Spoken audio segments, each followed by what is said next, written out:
i- is this idea that, hey, I am not going to compromise. I am not going to compromise no matter what. I'm going to live for Christ uh, in this world. And so to do that, the first couple things we got to do is we first have to decide one thing when it comes to our faith, when it comes to doing things God's way, and living in this world, is deciding on how far exactly will we go. In other words, asking the question, what is our line in the sand? And truthfully, that can change as we get older. It can change as we face different circumstances. I remember even talking to for another pastor one time. We were talking about uh, usually conflict and kind of this idea of how far uh, we would let a church go before we left. How much conflict in the church would we actually put up with? Church politics, that kind of thing. It does happen in churches. Um, and his line in the sand was very different than mine. Uh, he would basically just he'd walk away a lot sooner than I would, where I would stick it out a lot more. Even to the point that when it gets to the point, like doctrinally, if the church starts to get away from the truth that Jesus Christ is the only way, he said he would just walk away, and I'd say I'd probably stick around and fight a little more on that issue.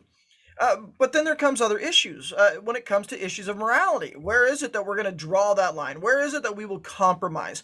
Where is it that we're going to stand firm, even if we have to stand alone? This is something that we have to decide. And just like Daniel, we've got to decide this before we ever get in any situations like this. We can't just go, hey, I'm going to decide what my line is when I'm in the situation, kind of thing. So if we've growing up, we're one of those ones. We say, you know what? I've decided I'm never going to smoke. That should be something that we decide ever beforehand, uh, rather than we get with a group of people like, hey, you want to try this? You're like, yeah, maybe one puff, maybe two. That can't be it. We've got to say, I've already purposed in my mind ahead of time, before any situations have ever come up, that I'm going to walk this line exactly where I'm at. And this is kind of what Daniel has done, and this is what we have to do. And so we have to decide this because we're living in a society that is constantly pushing the envelope more and more, and it's going more and more, and where we're living in a land that is almost virtually uh, what we call it on the slippery slope of morality, where almost anything is permissible based on how you feel.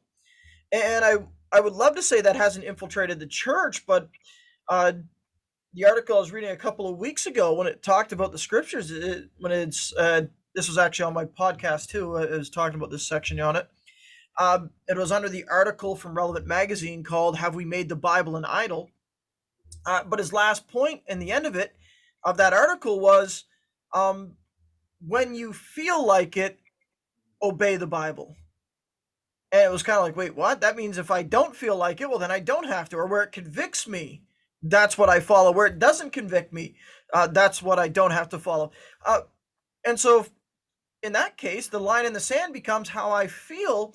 But the line in the sand that we have to decide, and if we're going to live a godly life, is to first figure out what is God's line in the sand. What does God call abhorrence? What does God call a sin? What does God call holy? What is God's standard? And if we're going to live a godly life, we have to decide, we have to purpose in our heart first, what is that line that I am not going to cross? Now, for some people, as I said, that's right up to the line of what God calls a sin, and for others, they're back much further, that kind of thing.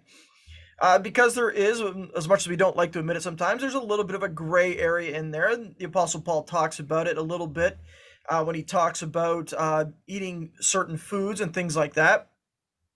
But ultimately, if we want to be truthfully honest, our line in the sand should be, is what I'm going to do going to cause somebody else to stumble? Is it going to cause them to fall into sin? If it is, then I won't touch it. And this is what the Apostle Paul uses when he's talking about meat. He says, if me eating meat is going to keep somebody away from the cross, away from Christ, he says, then I will never eat meat again. In other words, his line in the sand was, is this going to draw people towards the gospel of Jesus Christ or away from it? And that's a pretty good line to have. But we have to start with that first thing of where is our line? And we have to decide before we're ever gotten into those situations and a purpose in our heart that we're not going to defile ourselves. We got to know ahead of time. So that's kind of where we're going in this series. That's kind of the heart of it. That's the main tip so far. But what does that look like? So I'm going to go over. We're going to read Daniel first. Let's pull up Daniel here. I'm going to pick up at verse 8. Verse 8, Daniel 1:8. I'm going to go to the end of the chapter because if we can, I'm going to do my best to finish off the chapter here.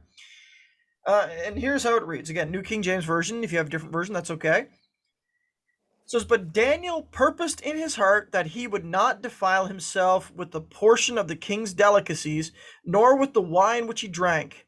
Therefore he requested of the chief of the eunuchs that he might not defile himself. Now God had brought Daniel into the favor and goodwill of the chief of the eunuchs. And the chief of the eunuchs said to Daniel, I fear my lord the king, who has appointed your food and drink. For why should he see your faces looking worse than the young men who are your age? Then you would endanger my head before the king." So Daniel said to the steward, whom the chief of the eunuchs had set over Daniel, Hananiah, Mishael, and Azariah, "Please test your servants for 10 days, and let them give us vegetables to eat and water to drink. Then let our appearance be examined before you, and the appearance of the young men who eat the portion of the king's delicacies, as you see fit, so deal with your servants." So he consented with them in this matter, and tested them 10 days. And at the end of the 10 days, their features appeared better and fatter in flesh than all the young men who ate the portion of the king's delicacies. Thus the steward took away their portion of delicacies and the wine that they were to drink, and gave them vegetables. As for these 4 young men, God gave them knowledge and skill in all literature and wisdom. And Daniel had understanding in all visions and dreams. Now at the end of the days, when the king had said that they should be brought in, the chief of the eunuchs brought them in before Nebuchadnezzar. Then the king interviewed them, and among them all, none was found like Daniel, Hananiah, Mishael, and Azariah. Therefore they served before the king. And in all matters of wisdom and understanding about which the king examined them, he found them 10 times better than all the magicians and astrologers who were in all his realm. Thus Daniel continued until the first year of King Cyrus. All right, that is chapter 1. And so we're going to work through this a little bit. I'm going to be going back and forth a little bit to some of the previous texts that we looked at last week, just because I think it's a good thing to understand. It's something that we have to kind of struggle with. And first, as I said, Daniel purposed in his heart not to give in. Now, we're probably never going to face a situation where we're in a king's training school and are going to have, say, hey, you got to eat this food that's been sacrificed to an idol. We're probably, hopefully, we're never going to be a conquered people in this way and being drug off to service like that. But there is still things here that we can look at. Obviously, this isn't going to be a one-for-one scenario, but there are principles behind it that are very important that we can use. And so I want us to look at the situation that Daniel's in again, just for a minute. He's placed in this training school for 3 years. That's where it is, I believe. They brought in. I got to back up here to just make sure I got the right timing there. Then the king instructed nobles and men, and the king appointed them daily provisions. Okay, where was I? Chapter 5. Verse 5. And the king appointed them daily provisions, drank, and 3 years. I had it right. All right, 3 years. I just wanted to make sure of that.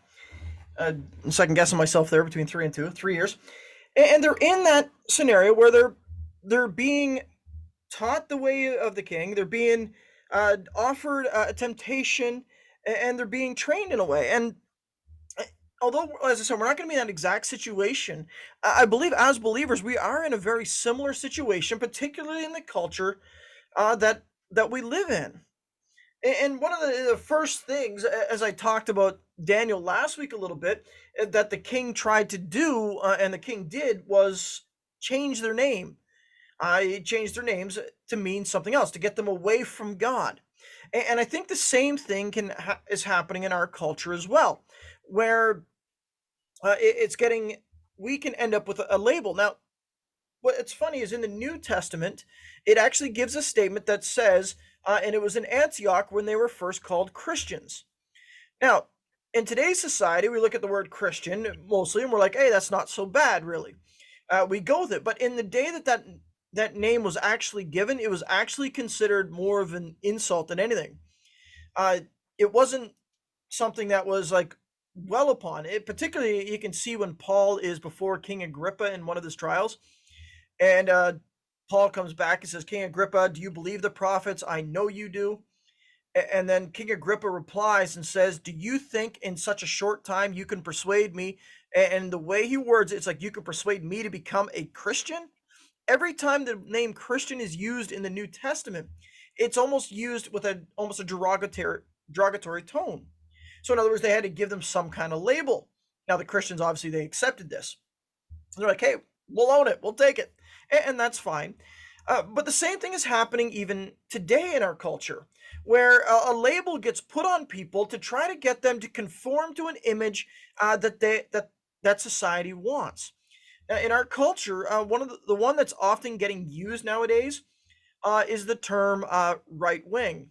Now, I was having a discussion with somebody on the trucker convoy. Now, I'm not going to go into the details of the convoy or anything, but their response was this: "I support what the truckers are doing. I just don't agree with the right wingers." And I said, "What do you mean?" And then they proceeded to point to the extremists. And I said, "Why did you call them right wingers rather than extremists?"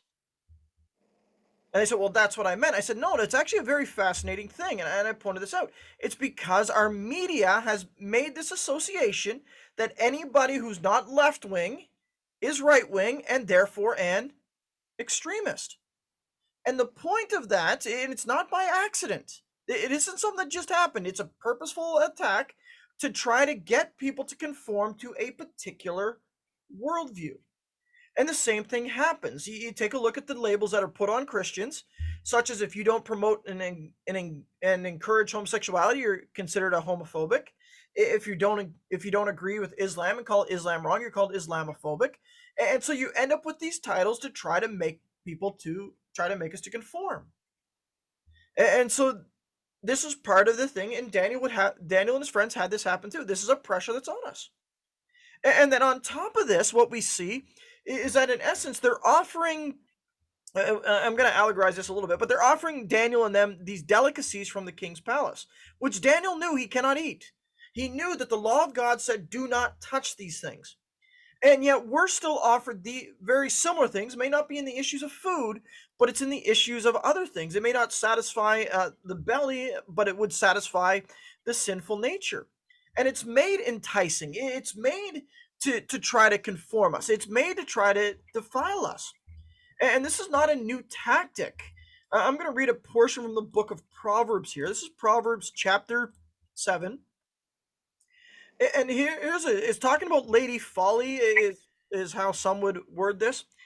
Uh, but chapter 7 of Proverbs says, "And there was a woman who met him, with the attire of a harlot and a crafty heart. She was loud and rebellious. Her feet would not stay at home.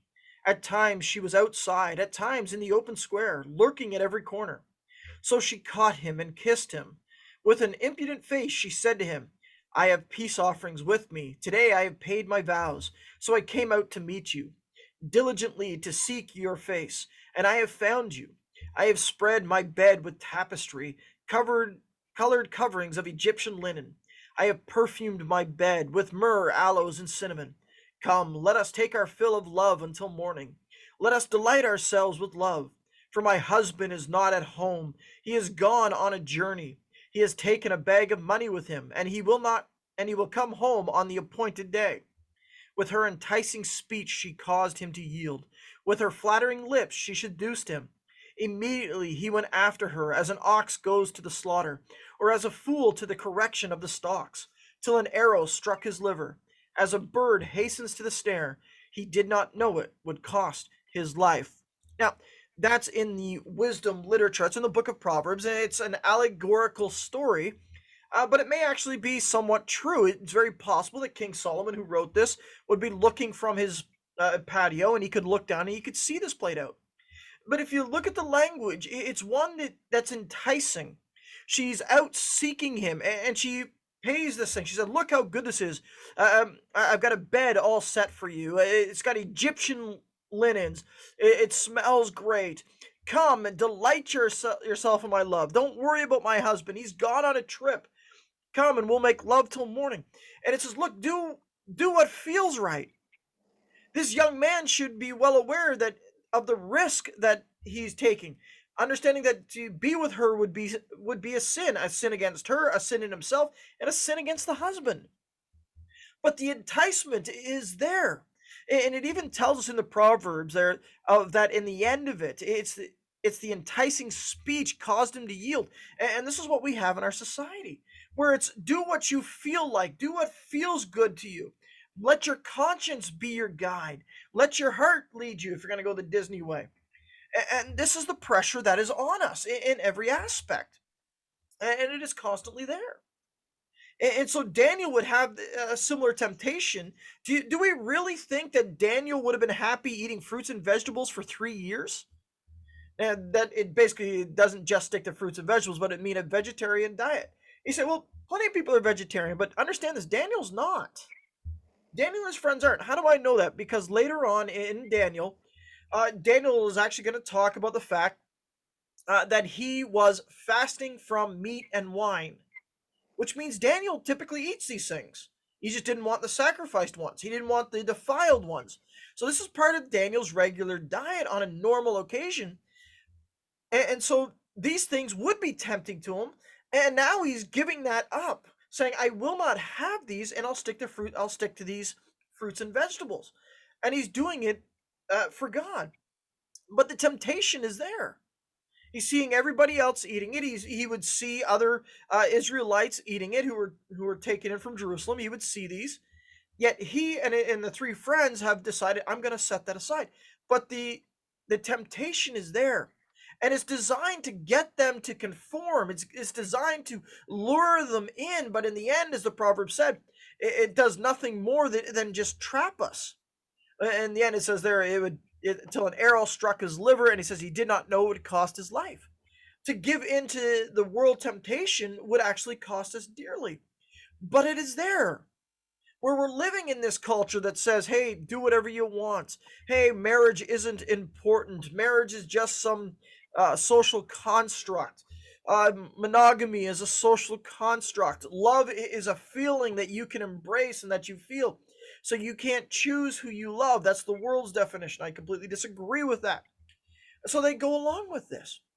And this is a pressure that I said Daniel would face and that we would face. And then the whole time that Daniel is there, those 3 years, understand he's getting trained and he's getting taught the language and the literature of the Chaldeans, of the Babylonians. He's getting taught this. And we too are constantly under the influence of the teachings of this world. And it continues to infiltrate it in a variety of things. And I haven't been shy in talking about some of the things that are there, such as critical race theory, gender theory, transgender theory.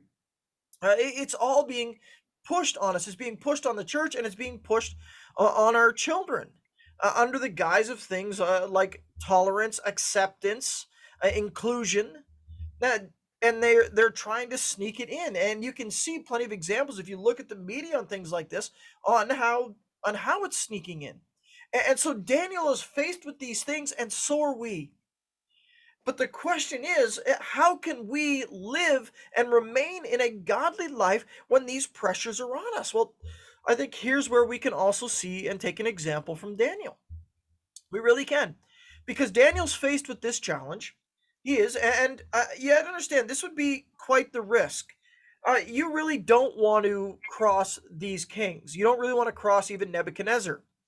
Uh, Although a lot of times when we look at this book of Daniel, we may think, hey, Nebuchadnezzar is actually not that bad of a guy. Now, mind you, Nebuchadnezzar in the end, yes, he acknowledges who God is.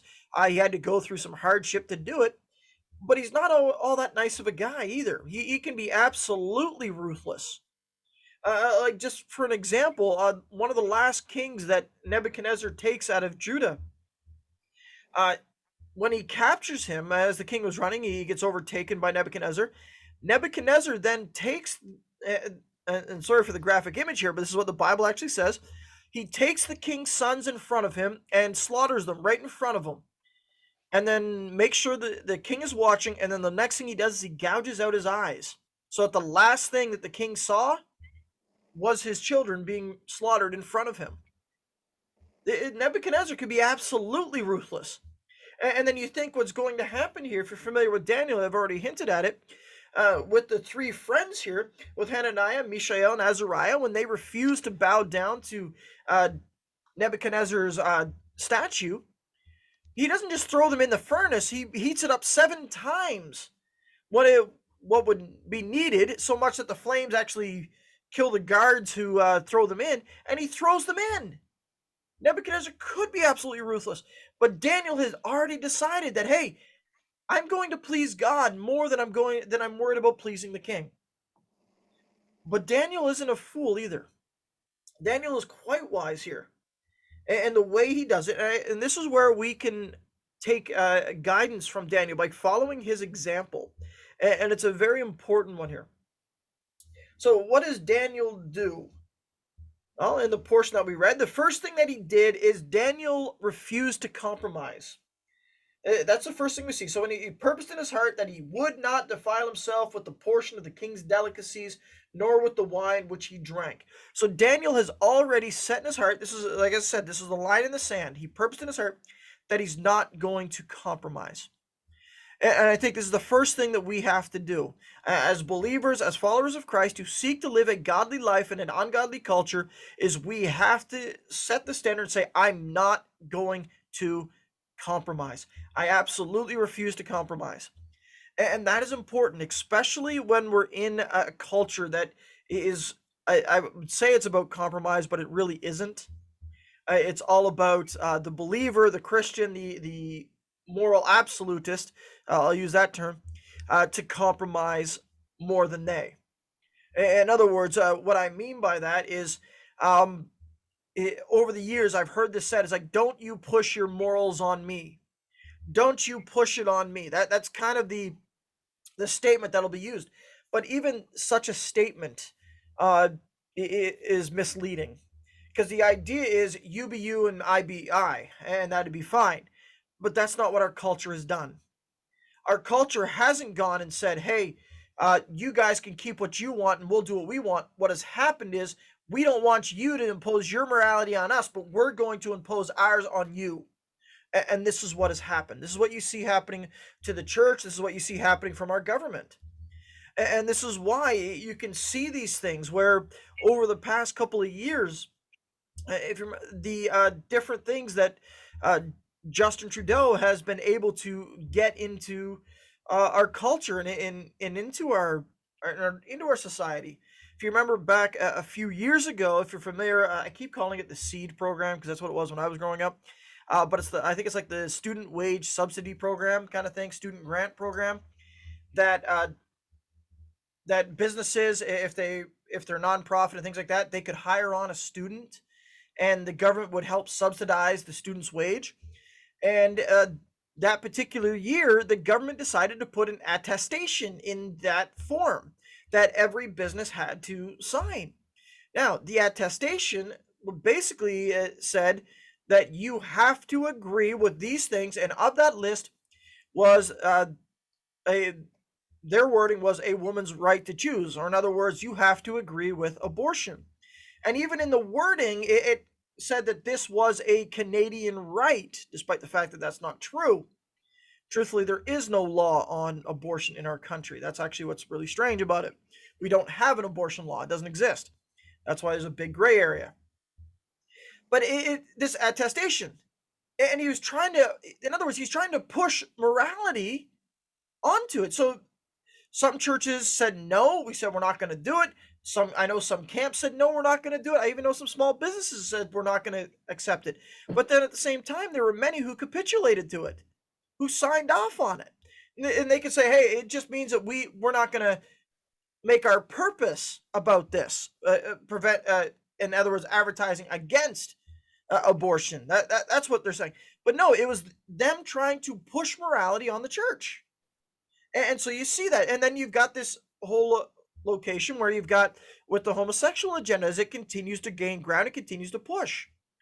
I can remember when gay pride used to be a day, then it was a weekend, then it was a week. Now it's made its way up to an entire month.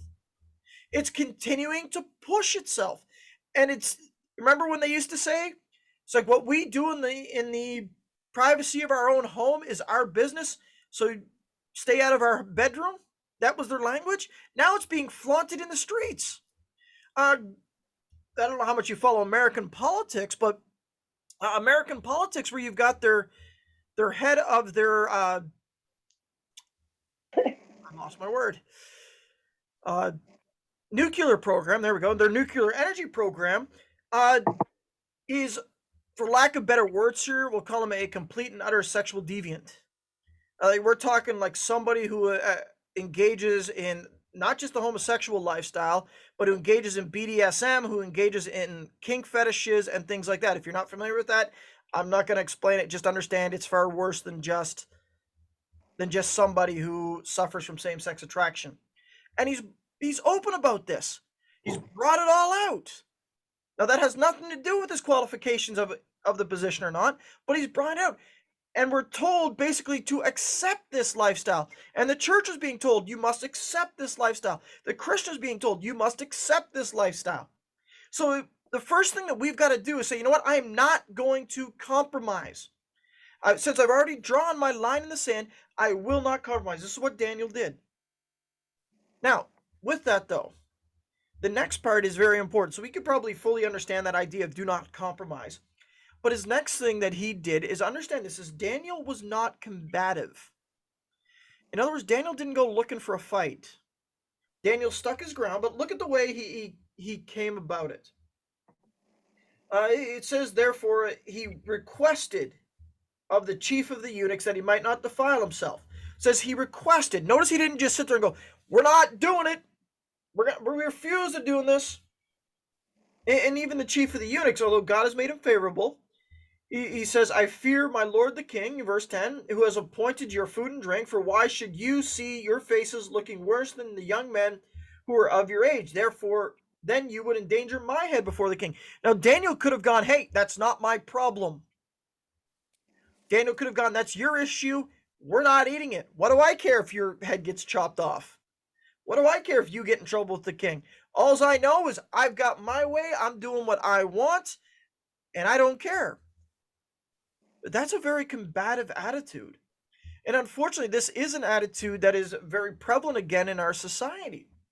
Why? Because whether we like it or not, it really comes into this idea that it's all about me. It's all about what I want. It's all about how I feel.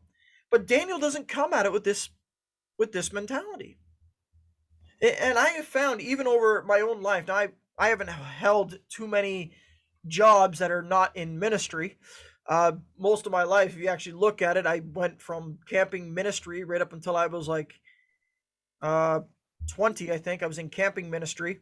And then at 22, I was in the pulpit. So that's a pretty short stint. And then even in that time, I was doing supply pulpits. But I did work in a couple things. Like I worked at Crystal Palace when it was still a thing in Moncton. And I worked at a call center for one summer. We'll never do that again. Just not my style. If you like it, great. Not my way. But what I found very quickly is in those things that are even non-Christian environments, and I'm around people with non-Christian environments. Like we're talking, like I remember a morning staff meeting to get assignments at Crystal Palace, and one of the shift supervisors was on a certain medication, and they wanted to go partying that night. And so another person called the pharmacist and started asking questions about what would happen if you mix this with alcohol. So that's kind of the situation that I was working in. But at the same time, I realized, hey, they found out pretty quickly that I was a follower of Christ. And I had great conversations with plenty of my coworkers when it wasn't that busy. And so to not be this combative wise, we be firm, we refuse to compromise. But Daniel didn't come out and, as I said, he didn't say, hey, you, this is your problem, not mine. I don't care if you lose your head. That's not my issue. All I know is I'm not eating this food. That wasn't Daniel's way at all. In fact, Daniel came at it, and when the guy is like, "Hey, I could get in serious trouble here," and as I said, Nebuchadnezzar could be very harsh if you defied him. He's worried about his head. That's what he's worried about. And and so the eunuch is like, I don't know what to do here. So basically, what Daniel goes to his boss. That's what it says. It says Daniel goes to the steward of the chief of the eunuchs. So he's going to the one who's in charge of it. And it says, here, I've got an idea. So the other thing here, so you've got this first one of how do we refuse to compromise, sorry, how do we handle it in our society? How can we set up? We purpose in our heart. We refuse to compromise. We do our best to be non-combative. Doesn't mean we're not going to have a few fights here and there, but it means we don't say, hey, I'm looking for a fight. And we have to use the wisdom of God. And Daniel does this. Look at what Daniel does. When he goes to the steward of the chief of the eunuchs, that's it over Daniel, Hananiah, Mishael, and Azariah, verse 11 and 12, he comes with an idea. He says, please test your servants for 10 days and let them give us vegetables to eat and water to drink. And then let our appearance be examined before you, and the appearance of the young men who eat the portions of the king's delicacies. And as you see fit, so deal with your servants. So he comes with this plan. So Daniel didn't just say, hey, you figure it out. He used the wisdom of God. You see, there are two wisdoms that we have to watch out for. I'm going to go another passage here in James. James chapter 3. So there's human wisdom and there's wisdom from God. James 3, verse 14 to 18. Here's what it says. But if you have bitter envy and self-seeking in your heart, do not boast and lie against the truth. This wisdom does not descend from above, but is earthly, sensual, demonic. For where envy and self-seeking exist, confusion and every evil thing are. Now that could have been Daniel's problem. He could have given into this. And I think sometimes we are. We're more about self-seeking. But he says there's another wisdom. But the wisdom that is from above, it says, is first pure, then peaceable, gentle, willing to yield, full of mercy and good fruits, without partiality and without hypocrisy. Now the fruit of righteousness is sown in peace by those who make peace. So if you notice there, Daniel is practicing this wisdom, where he says it's first pure, it's peaceable. Daniel's not looking for that fight. Daniel's not looking to get into trouble. He's gentle. He understood the concern of the eunuch, of the person who's in charge of him. And he was willing to yield. He was willing to put a test. And he was full of mercy and good fruits. This is the same wisdom that we're supposed to have as we continue to strive to live for God in this ungodly world. That we're supposed to say, hey, I'm going to do whatever I can. So it really comes from what we talked about on the very first night in the introduction, from the two things, that is the love for God and the love for one another. And in that will extend into our loving our neighbor, which, as we saw Jesus define it as, not just the people we consider our brothers, but by extension, those around us. And so we see this on display with Daniel, that he's being wise and he's using godly wisdom. And he's saying, look, I understand this. Now let's try it this way. And Daniel is relying on God here. That's ultimately what it is. You wouldn't think 10 days would make that much of a difference, but Daniel is relying on God for all of this. That's the other key factor here. That every time we're faced with the situation of this world, understand that God has given us the ability to make godly decisions, to make decisions that are pleasing and honoring to Him. He has. This is what the scriptures say. No temptation is has come upon us except which is common to man. And when we are tempted, we will not be given more than we can bear, but God will give us a way out of it. And a lot of times it really just takes using godly wisdom and relying on God for it. And so the first thing to do is, if we start to handle the pressure in this way, I think what's going to happen is our witness is going to become more visible, that it is going to show that, hey, we're a follower of Christ, that we live this way, not because we're looking at our own standards and we're looking for a fight, but we do it because we want a life that is pleasing and glorifying to God. That should always be the mission of the believer. Jesus said it this way. He said, seek first God's kingdom and his righteousness. And that's what Daniel is doing here. This is the example that we can follow. And so Daniel has those three things. He's purposed in his heart, so he doesn't compromise. He was not combative with those around him. He wasn't looking for a fight. He was being peaceable, and he was using the wisdom that comes from God. And as we see, God honored this. This is what we see here. Because what it says, at the end of the 10 days, their features appeared better and fatter in flesh than all the young men who ate the portions of the king's delicacies. That's verse 15. It says that thus the steward took away their portion of delicacies and the wine that they were to drink and gave them vegetables. And it says, as for these four young men, verse 17, God gave them knowledge and skill in all literature and wisdom, and Daniel had understanding in all visions and dreams. And at the end of the days, when the king had said that they should be brought in, the chief of the eunuchs brought them in before Nebuchadnezzar. Then the king interviewed them, and among them he found none like Daniel, Hananiah, Mishael, and Azariah. Therefore they served before the king. They were 10 times better because God gave it to them. And when it came to Daniel, it gives us this note. Thus Daniel continued until the first year of King Cyrus. And you've got to understand what's going on there. Nebuchadnezzar is going to fall. He's going to die. His son will take over, and then his son will be the co-regent with his father. And they're not God followers in any way, shape, or form. And they will fall to King Cyrus, and so Daniel lives basically, and he serves through like three regimes, four if you want to count the grandson and son at the same time.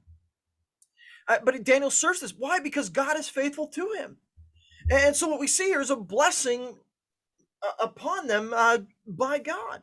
And I think the same thing is true for us. If we seek to live a godly life for God, we will experience the blessing of God. Now, I'm going to go into a little bit here. I'm not going to spend too much time, given our time's coming to an end. But understanding that this blessing from God is not the way that a lot of people want the blessing of God to be. I think that's one of the things about the blessing of God is we have an idea of what being blessed means, and then there's God's definition of being blessed. And by that, this is because we live and we have a sinful nature, we have such a selfish nature that we consider blessing to be prosperity of health, of wealth, of power, and long life. I think that's how we often discover and decide, hey, this is what prosperity is. And in fact, I don't think that's any secret, given the fact that some of the biggest churches that you will see preach that very message of what we classify the prosperity gospel, where it's all about me, where I can claim something in the power of God and I will receive it. As long as I live for God, I am going to experience the blessings, in essence, of this world, despite the fact that the scriptures say that we are blessed with every heavenly blessing, not the blessings of this world. And a lot of times, where do they go to get this information? Where do they go to get this idea? Well, they look at the Old Testament. They look at some of the people of the Old Testament who lived godly lives. So they'll look at people like Abraham, like Joseph, like David, like Solomon, and they look and they say, well, they followed God, and as they followed God, well, they became wealthy, they became prosperous, they lived long lives. Depending how you look at it, technically David actually died when he was around 70, but that was a pretty good life even then. And so we have this idea of what prosperity is, and that kind of thing. And so they look at that and say, hey, that's the prosperity that you get if you follow God. But is it really? Well, I want to read from Hebrews chapter 11, which is the Heroes Hall of Faith. And these are people that succeeded. And look what it says. By faith they overcame. So by faith the walls of Jericho fell down after they were encircled for 7 days. So Joshua had victory over Jericho. By faith the harlot Rahab did not perish with those who did not believe when she received the spies with peace. So Rahab, by faith, she was prosperous and lived into Israel. It says, and what more shall I say? For the time shall fail me to tell of Gideon. Gideon was successful in battle through the blessing of God. He defeated the Midianite army, who he was severely outnumbered by. Barak is the one that God used to lead the army against Sisera, and that's during the time of Deborah. Samson judged for 20 years, and he was given victory in everything he did against the Philistines up until the end. Jephthah, same thing. He was a judge, and he lived for a while, and he was given victory and rose to a prominent status. David was taken from the fields of shepherds, and he was made into be one of the most powerful kings as he solidified Israel. Samuel was basically given up as a child, and he rose to prominence so that he was both judge and prophet. And look what it says. They, through faith, they're the ones who subdued kingdoms. They did works of righteousness. They obtained promises. They stopped the mouth of lions. They quenched the violence of fire. They escaped the edge of the sword. Out of weakness, they were made strong. They became valiant in battle. They turned to flight the armies of the aliens. And women received their dead raised to life again. And we're going, yeah, that's what I want for the blessing of God. And look, what did Daniel get? Daniel followed God. What did he do? He rose to prominence during the time of 4 different rulers. And we're like, that's the blessing of God. But that's not really the blessing of God. Is that possible? Well, sure. But at the same time, these aren't the things that they were after. They didn't get these because of their faith. God gave them to them. And they succeeded in these places. And through faith, they conquered. But let's continue a little bit in Hebrews chapter 11, and let's see what happened to many others who were God-fearers, who followed God, who lived righteously. It just kind of switches here, and it's amazing that they always stop at verse 35, halfway through 35. Hebrews 11:35, the rest of it says, others were tortured, not accepting deliverance, that they may obtain a better resurrection. Still others had trial of mockings and scourging. Yes, and of chains and imprisonments. They were stoned, they were sawn in two, were tempted, were slain with the sword. They wandered about in sheepskin and goatskins, being destitute, afflicted, tormented, of whom the world was not worthy. They wandered in deserts and mountains, in dens and caves of the earth. And all these, having obtained a good testimony through faith, did not receive the promise, God having provided something better for us, that they should not be made perfect apart from us. So the blessing was not found in the material wealth. The blessing of God is found in the spiritual blessings, or in other words, the fullness of the promise of Jesus Christ. And what did Jesus state? When Jesus stated, he says, if you deny me before men, I will deny you before my Father in heaven. But if you proclaim me before men, I will proclaim you before my Father in heaven and all the angels. In other words, we will be with him. What good is earthly blessings? What good is earthly treasures that will fade, that will be gone, that when we die, they go to people who didn't earn them? Rather, isn't it better to have blessings and treasures in heaven? This is what Jesus said. Store up for yourselves things in heaven, not things on earth. This is what it means, and this is the blessing of living a godly lifestyle. And sometimes I think we've taken our eyes off of that prize and taken it towards the prize of this world, where we're of the idea that, hey, maybe I'll compromise so I can have an easier life now. But it's not about that for the believer. We seek first his kingdom. And sometimes it'll turn out great. Sometimes we'll experience blessings. Sometimes we'll experience deliverance here. Sometimes we won't. Sometimes the blessing will be fully experienced. When our eyes shut here, they'll be open and we will see the Lord face to face. And we will hear him say, well done, my good and faithful servant. We're not guaranteed this blessing on earth, but we are guaranteed the blessings in the heavenly realms. And so Daniel kept his eyes focused on God. And this is what we need to do as well. And so again, just as I come to a close here this evening in this study, we work by saying, hey, I will promise in my heart, I will purpose in my heart that I will serve God. And though the world wants to bring it upon me and to place labels on me, wants to tempt me with the delicacies of this world, with the fleeting moments of pleasure of the flesh that ultimately would bring death, and although they want to train me in their philosophies, I will not compromise. I will stay true to God. I will purpose not to be defiled. But at the same time, I will not go seeking for a fight. I will not seek it out. I will live for Christ. Trust me, that will be enough. People will notice. And in all things, I will use the wisdom that comes from God. And if I'm lacking that, I will ask Him for it. And in the end, I will keep my eyes fixed on Christ. That's the only way that I can live a godly life in this ungodly world. All right, we're gonna pause there for this evening, and we'll come back next week.